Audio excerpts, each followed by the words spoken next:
Hello, today we are going to talk about self-worth, your superpower for facing challenges. And the idea is that our thoughts, our feelings, and our behaviors are all interconnected. So when we change our thoughts and feelings, we'll change our lives as well. I have with us today Alicia Elliott. She's one of my favorite people, and I just thank you for being here, Alicia. Well, the feeling is so mutual, as you know, Wendy. We're happy to have you. Well, thanks for having me.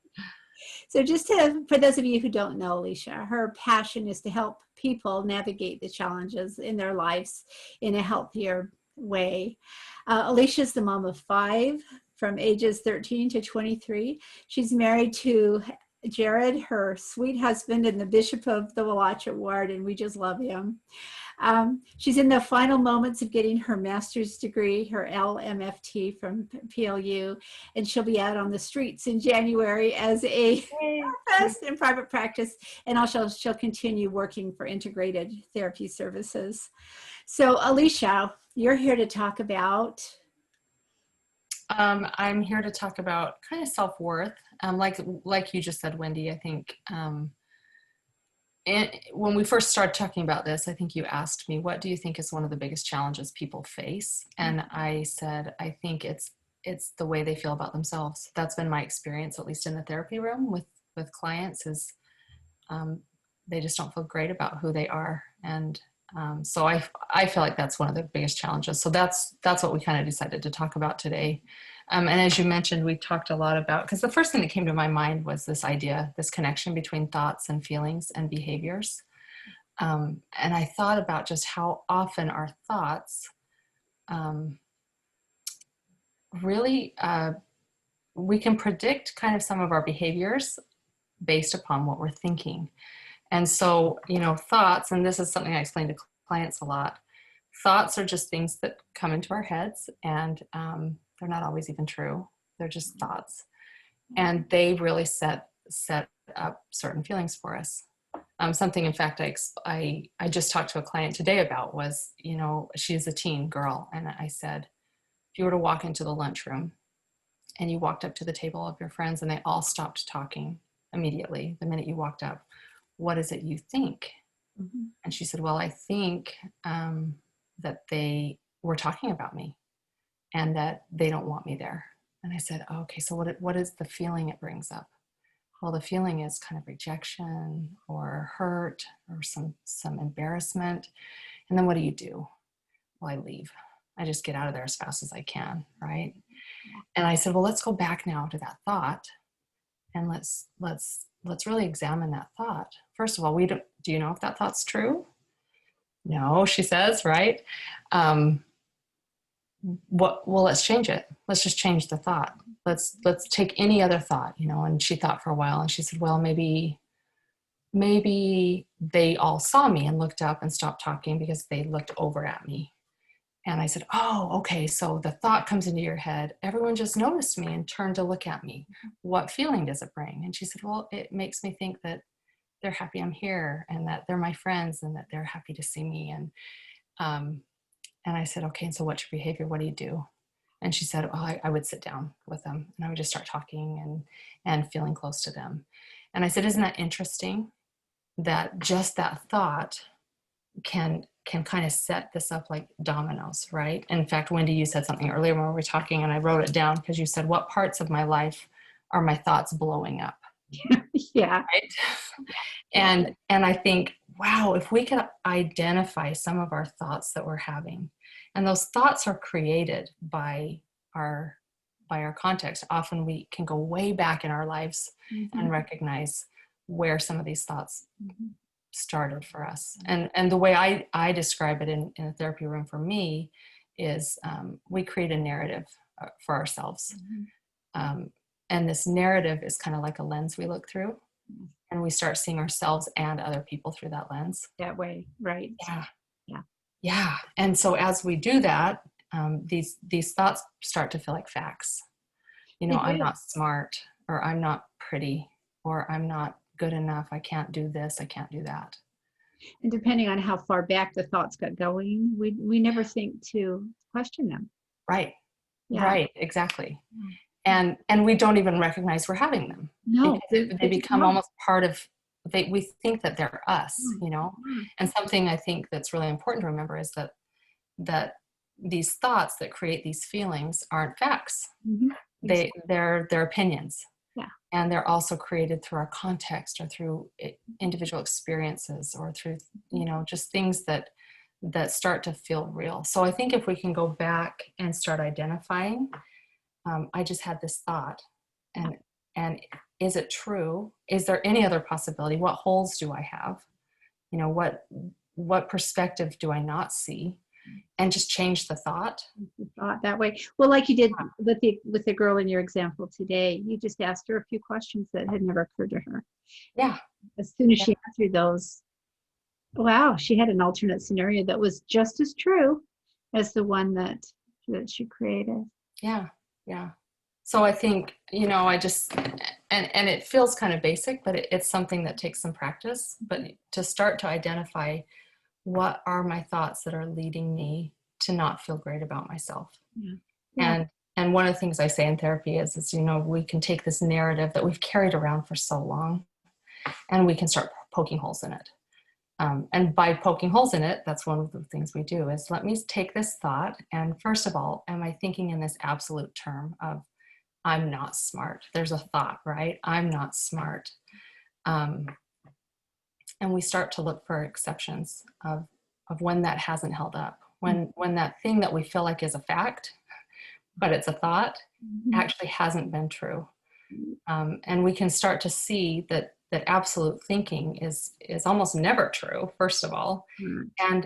And absolute thinking, when it's negative about ourselves, just leads to so much hurt and so Well, much and it can pain. become a self-fulfilling prophecy as well. Yeah, yes, absolutely. And because it affects our behaviors, we Mhm. can pull back from things We won't that try. man, if we could just change our thought there, we'd find out we have all sorts of capabilities that we just don't realize or don't know. Right, right. That's great. That's great. Okay. So we'll start changing our thoughts. Yeah. And when do we want to start changing our thoughts?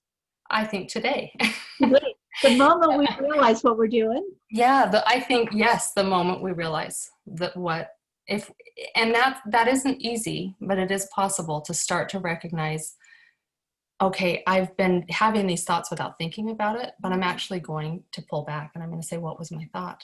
Yeah. Start Because if we can go backwards yeah. and say, wow, what was my thought? You know, if we can even look at past experiences, then today I can say, what was my thought? I'm going to pull that thought out, and I'm actually going to deliberately change it. Yeah. To something that works better. And Yeah, that thought will be equally true usually than the first thought. right. It's certainly equally possible. Exactly. Yeah. Yeah. Mm. Yeah, I love it. I love it so much. So what will that allow us to do? I think, well, you know, the way we think impacts so much. I was just thinking the other day, you know, if I were to say to you, um, and this is just numbers I'm pulling out, I don't know that they're true or backed by any kind of science, but 90 or 10% of the people that get COVID die or go to the hospital and die. Mhm. Um, that brings this feeling, right? Of dread, fear, this is terrible. But if I were to then change that thought I just had and say 90% or 95% of the people that get COVID recover, Mhm. what's the difference there? Oh yeah, totally. Exactly. Completely different. And again, that feels kind of basic, but so often we sabotage ourselves with the thoughts that we're having, and we don't even recognize that. Honestly, looking at it from a different way or changing it up a little bit changes a whole, well, like dominoes, Yeah. like it changes the way the dominoes fall. And not only that, there's a whole set of chemical reactions that happen in our body when we have the first Absolutely. thought versus when we have the second thought. Yeah. And so it's the optimistic, pessimistic look at things. And And yeah. I think too, to recognize it, you know, going back to that narrative I've talked about that we Mhm. carry around, that this is our story, when we can start to poke holes in it and change it, and that happens with our thoughts, that starts with our thoughts, we not only see ourselves differently, but we see the world differently. We see our interactions with other people differently. Yeah. It changes so much about the layers of our life. Yeah. That is absolutely true. And we are not stuck in our old story, in our old narrative. We Yeah. get to write a new story if we don't like our old story. There's parts of it we want to change, or we could dump the whole thing and create a new narrative if we want to. So Yeah. there's Yeah, I know you've seen people be able to successfully do that, and I have too, where they recognize that they've carried around this narrative or these beliefs that have harmed them and that were never true to begin with. right, exactly, exactly. So it's so empowering, and I think that's what Heavenly Father really puts us down here to use our free will for. It's all about the agency to create our stories and believe the stories. There are absolute truths in the world. I don't want to come off like there aren't, but most of what we tell ourselves is not absolute truth. Right. It at least is full of holes, Yeah. and as human beings, I think we tend to take anything that we don't know for sure, and we just fill it in with something. An explanation. Well, we want life to make sense. Right. And so often when we're already in a negative thinking pattern, we're going to fill it in with something negative about us, negative about the world around us. Yeah. And those are just assumptions. So We have no idea if they're causing true. those But things. then it shapes really the way we interact, the way we feel about us. That is right. Yeah. That is right. But the last thing I would say, I guess, about self-worth in an individual, and this we hear it going to church every day, but there is an absolute truth, and God has that absolute truth, and He sees without any false narrative. Yeah. And He's able to see us. In fact, in conference, they just said, I don't remember who said it, but I just loved it. They said, Heavenly Father knows and loves us better than we know and love ourselves. And I think going to the source of all truth and really, really desiring, how do you see me? What is my value? What is my worth? It might be a wrestle, and it might not come all at once, but consistently doing those things to draw us closer to God and seeing through His eyes, seeing ourselves and other people through His eyes can change our whole world. My husband Jared talks about the first time he really felt God's love, and he didn't even know he had value or worth, and hadn't grown up in a home where he was taught that he had a lot of value or worth. In fact, he was kind of taught the opposite. And he talks about this experience, this isolated experience that wasn't a vision, it was a feeling, but he felt God's love, and he recognized that he had value. And so all of these things are wonderful, but going to the source, going to God, going to Heavenly Father, in any way that we can is It's so true. that's the way. That is the absolute truth there. Yeah. Jared's experience, you talk about how thoughts, feelings, and behaviors are tied together, and they are just like dominoes. Sometimes, and it sounds like in Jared's case, this was the case when he knew he had worth. Sometimes we get a feeling, and then we put a thought to it. Yes, so true. So And true. and that's usually, it can go both ways. Usually it's thoughts and then feelings, but especially from Heavenly Father, my experience has been I get the feeling and then the thought comes. And if the feeling stays, then I got the thought right. And so I think He talks to us that way a lot, or at least to some of us that way a lot. Yeah, you're so right. So right. That is so true. Heavenly Father, the Spirit can obviously give us thoughts in our minds, but so often it's those feelings.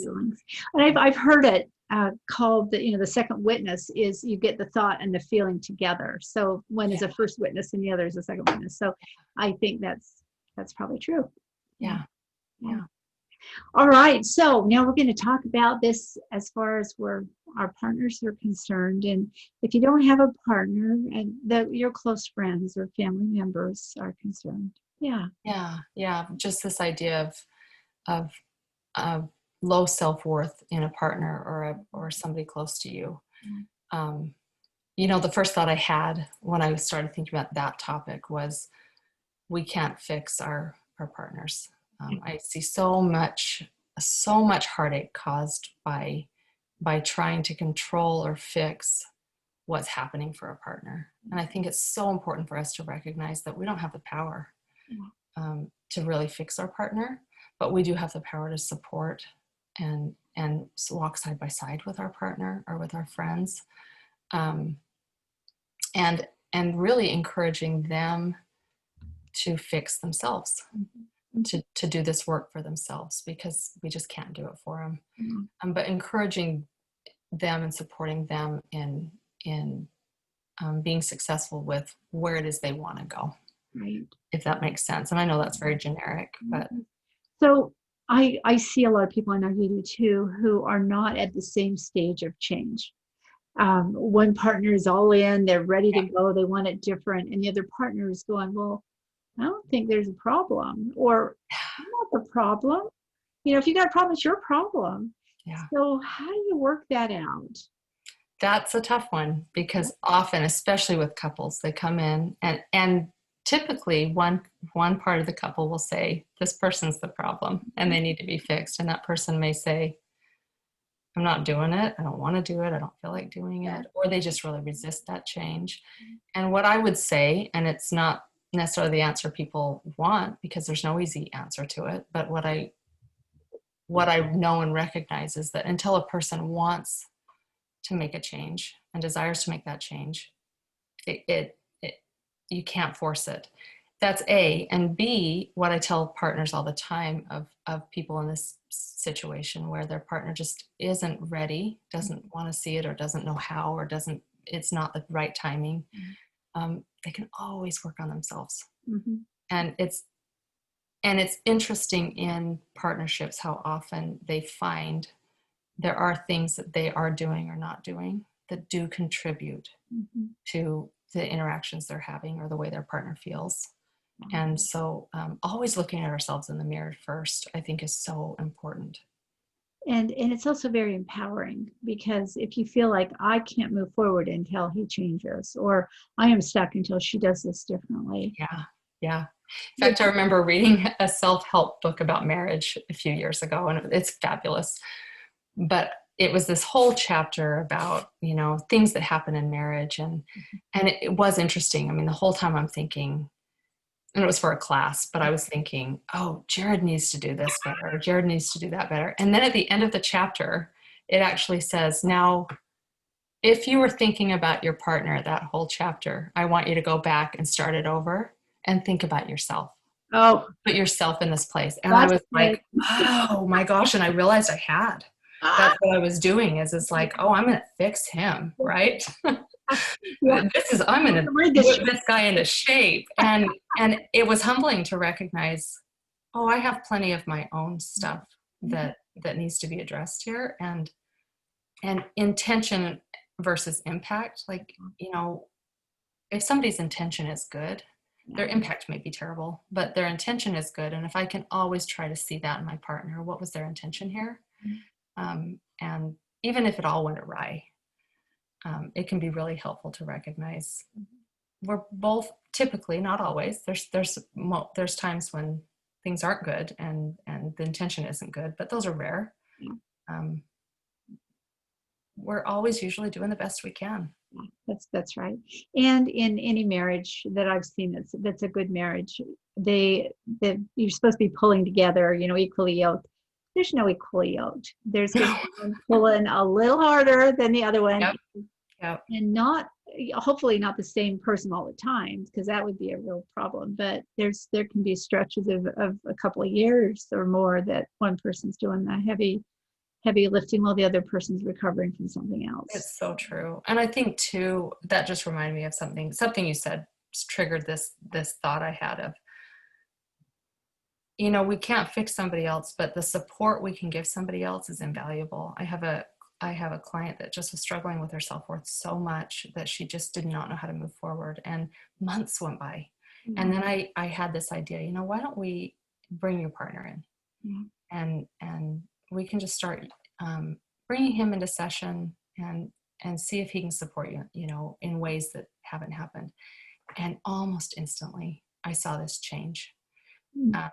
And it was really incredible to see that just his support and him hearing what's hard for her and what is holding her back in this loving environment, this loving space, made such a difference in her life. So it's not fixed her, but it's supported her and helped her so much. It's changed the landscape, and it's given her a different environment to work in. Yeah. That's a big deal. That's a big deal. That's very cool. So validating feelings, do you want to talk about Yeah. that? So validating is, in fact, if anyone wants to go watch the best little video about how we really can empathize and validate feelings, it's Brene Brown, and it's sympathy versus empathy. It's like a 4-minute video, but it really talks about this idea of really hearing and accepting somebody's feelings. So often we either jump in with, I need to fix that. I don't want you to feel that because it's bad. So I need to fix it. Or no, you don't really feel that, I don't accept that feeling because I don't agree with it. And, I've learned over time that validating somebody doesn't mean I agree with you. It just means I accept that it's a feeling that you're having. And I've felt that feeling before. I know what it feels like to feel this. What maybe the circumstances surrounding it, I don't agree with, but the feeling itself, I can accept. And I can just hold, and I can sit with you in. And so often we jump straight to, let me fix it for you, instead of, or you shouldn't feel that way. Or you shouldn't feel that way. Yes. Yeah. And I'm guilty of that myself. Oh no, you shouldn't feel that way because. Yeah. Or you feel this way, but.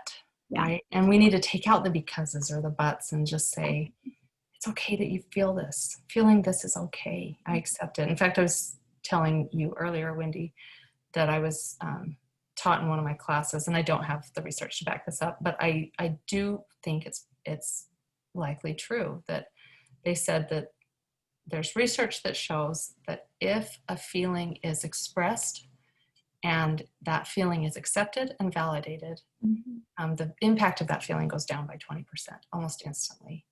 That's just amazing. And it's super believable. Powerful. Yeah. It's so powerful to think. Just hearing somebody, just simply hearing them and just saying, that sounds really hard.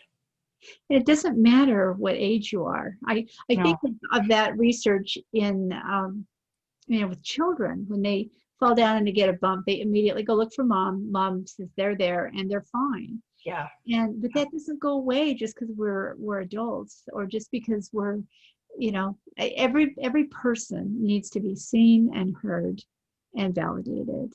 And it doesn't matter how old you are.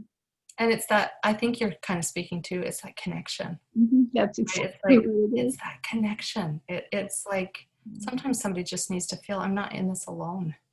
Somebody's here, I'm thinking of that little child with a bump on their knee, and all it takes is a kiss from mom. Yeah. The kiss from mom didn't make the bump go away. No. The kiss from mom made them feel that they weren't alone, that they're okay, somebody's got them. Exactly. And so to be able to do that for your partner, you have to be in a place of at least decent mental health yourself. You've got to have something to give, something in your bucket. Yes. And so how do you keep yourself in that spot? I guess we kind of talked about that first, and then helping your partner put things in their bucket.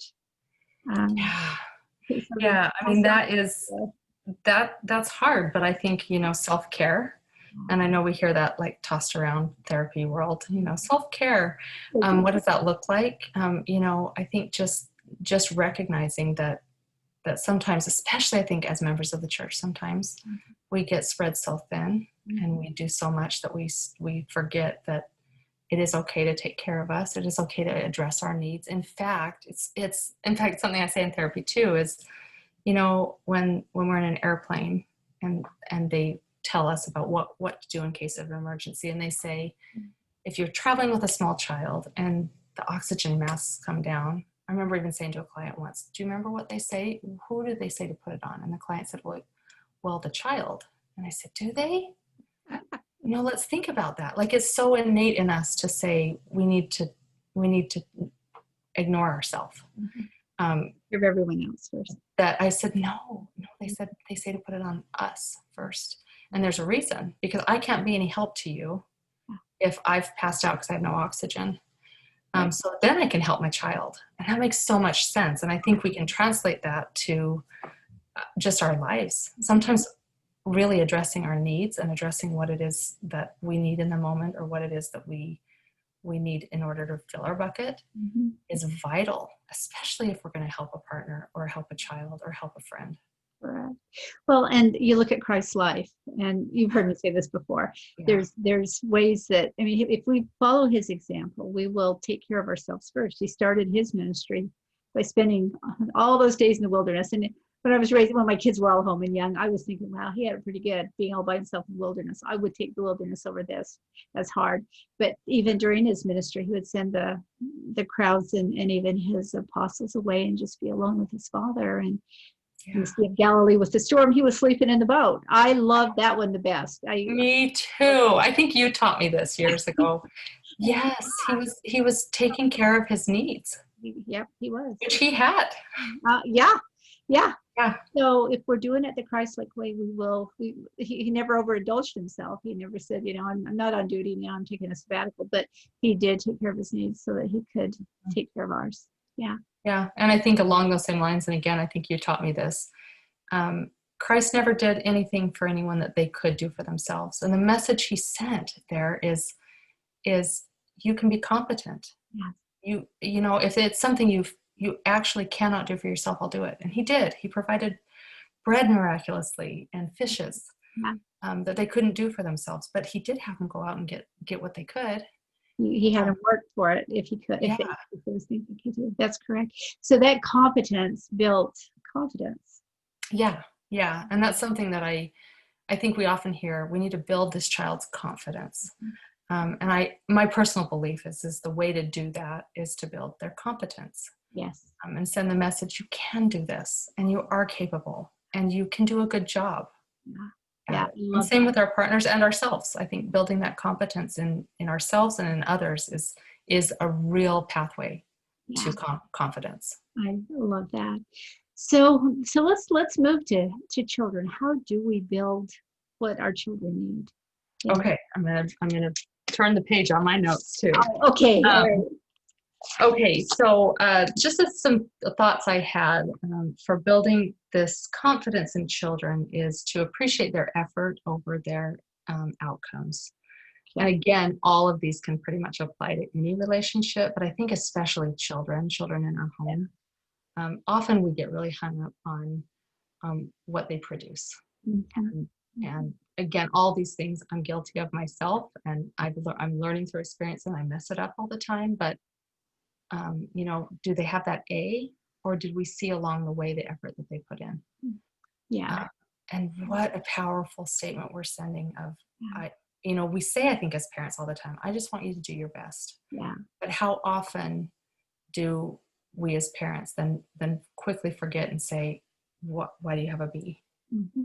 And not that, maybe an A is their best and they could do better, but we sometimes prioritize their outcomes over their effort. And I think when we prioritize their effort and really see, it builds their ability to know I can work hard and I can produce good results here. They may not be the best, but they're good. They're good. Yeah. And they're still trying to learn what is and isn't doable or not doable or considered acceptable, not acceptable. So when they do the dishes, do you go in and say, wow, this really looks, I can tell you've worked really hard on this, or do you say you forgot the floor and right. The floor is part of the kitchen.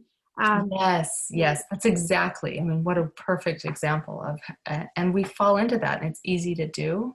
It's deflating. And sometimes I know I'm guilty of this as a parent. My kids will tell you, I parent by shorthand. I parent instead of giving them the whole big explanation. I give them the little tiny ones. But what gets left off is the awesomeness of who they are and what they're doing. So I need to put that in. If I'm just going to do it by shorthand, I keep it to awesome, and just either the floor doesn't need sweeping that day, or I'll come back around to it later, because they hear the awesomeness first. Yeah. That's a question I'll sometimes ask in therapy. I got it from an article I read. I'll say to a child or a parent or a partner, tell me about your partner or your child's wonderfulness. Yeah. And sometimes I think we forget the wonderfulness just of the people around us, just because they exist. Well, yeah, and we're so busy that we want to make sure that most parents don't say, I really want to mess up my kid today, so I'm just going to tell them that are wrong. Most of us are so busy that we skip to the teaching what we consider the teaching moments, and it sounds a lot like criticism moments instead of teaching moments. because we haven't laid the foundation. Right, exactly. Because we can go to that after. It's kind of similar to what we talked about with a partner is that validation and that really safe space of you're acceptable, you're good, I see the good things about you. And let's talk now, after that's really established, about some ways we can grow, some ways that this can even, be done better. Even better, yeah, even neater than you are, or the next logical step in your growth. Because, Right.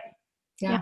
which then it's really important to talk to kids about feeling their feelings and knowing that their feelings are valid, same as our partners are, as our feelings are. Yeah. And that's something I think, I talk about this all the time with parents, especially parents of younger kids, but it applies to any relationship at all. And that is feelings are always okay. They're always okay. And they need to feel them. They need to feel their feelings. Yeah. So if my child, one of the things I say to parents sometimes is if my child walks in and says, I want to punch my teacher in the face, right? I might say, and I've messed this one up before too, but I'm hoping I've learned enough now to say, wow, it sounds like you're really upset. You're really mad. Tell me about what happened. Instead of, no, we don't punch. Don't do that. We don't want to feel that, no, it's a feeling. And feelings are just feelings. Now, can my child punch their teacher? No. There's limits to that. There's boundaries, and that won't be acceptable. I mean, if they chose to do that, there would be consequences. But having a feeling is totally okay. Perfectly And good. having that feeling acknowledged and accepted is really, really important. Yeah, absolutely. Especially for kids, because kids are still trying to figure out the rules of life. Adults, Yes. they don't always have them figured out, but at least we've been at it a little longer. And so Yes. we're trying just to figure it out. Yeah. Exactly. Yeah. Yeah. That's awesome. What about, how do we get our kids to, or not we can't get them to do anything, but encourage them, give them direction about growing themselves in areas, providing new growth opportunities. And Yeah. So one of the things I had thought about too was just giving our children chances to grow, and growth can be really, really painful. It can be really, really painful for parents to watch a child grow. Worst.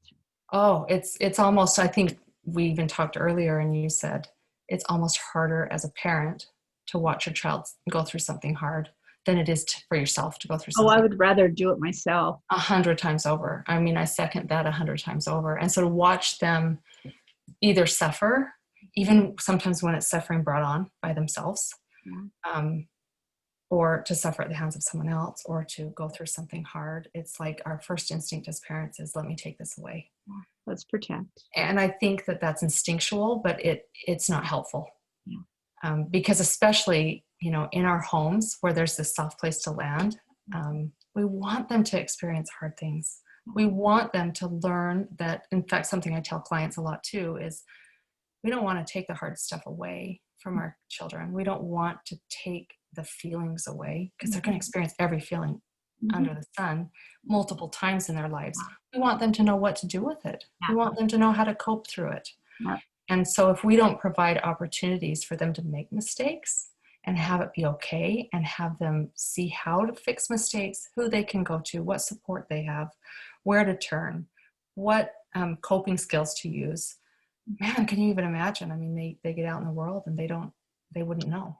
They don't, and that's where it's so much easier to. I mean, it's harder on us to watch them go through it and to be part of their bad mood and their whatever happens to them. But wow, it's part of our job. It is. In fact, I was thinking of this, because we talk about this with children too, building this competence. You want your child, in order to build their confidence, they need to feel really good about some of the things they can do, not just, man, everyone always tells me I'm beautiful. It's, man, I really have some skills that I'm good at. It doesn't have to be every skill, but I had a professor in my undergrad program who I remember her saying, I want to build competence in my children. And she said, and I printed out this list of when my oldest child turned 9, I printed out this list from the internet that said things every 9-year-old should know. And I still remember her saying, and on that list, it said, this child should know how to boil an egg. And she said, by darn, I was going to teach that child how to boil an egg because I want them to know how to do stuff. And Yeah. I think that if we're really talking about confidence, really helping child age appropriate to learn how to navigate this world and do some things is so, so important and valuable for them. It is. I'm working with a couple of girls in the same family right now who are young adults.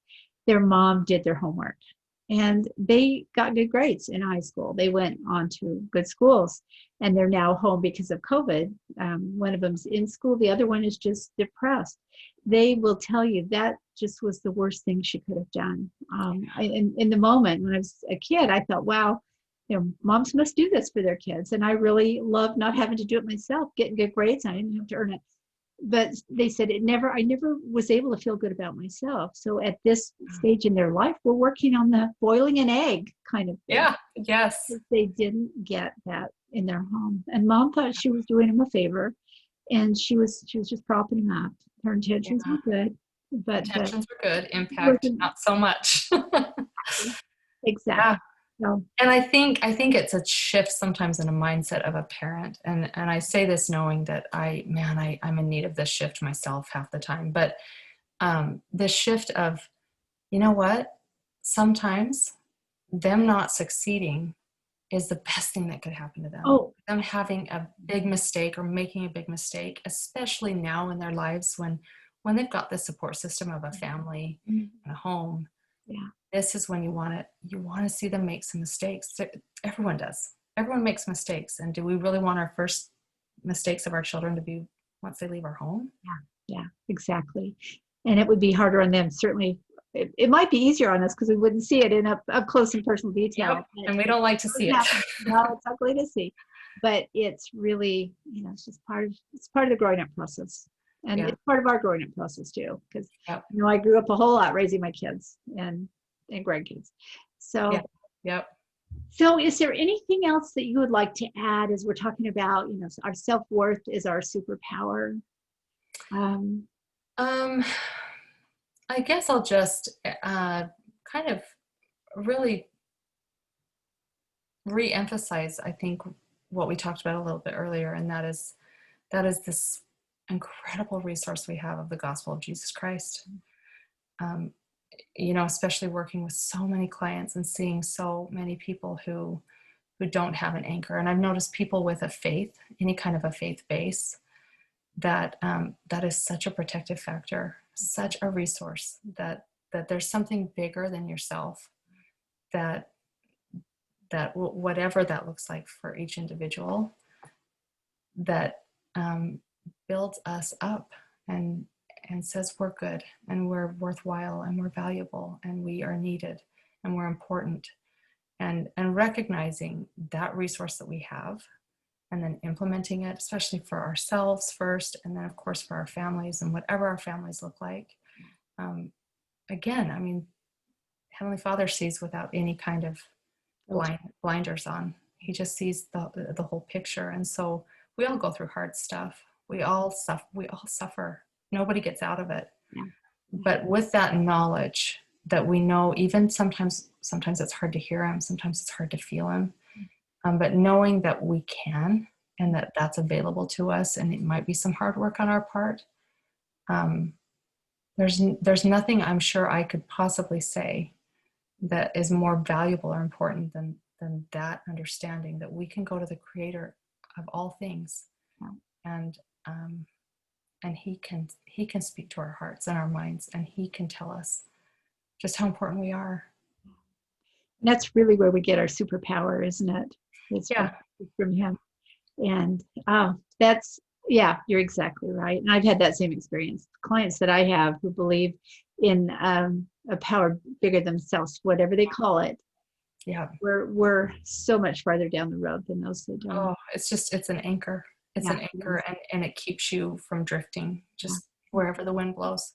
That's right. So, well, thank you. You have have taught me well. And Well, I don't know about that, but thank you. no, definitely. Well, half of what I said I learned from you, Wendy.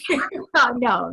It's true. But you're but thanks for being here. And I will put a link to Brene Brown's.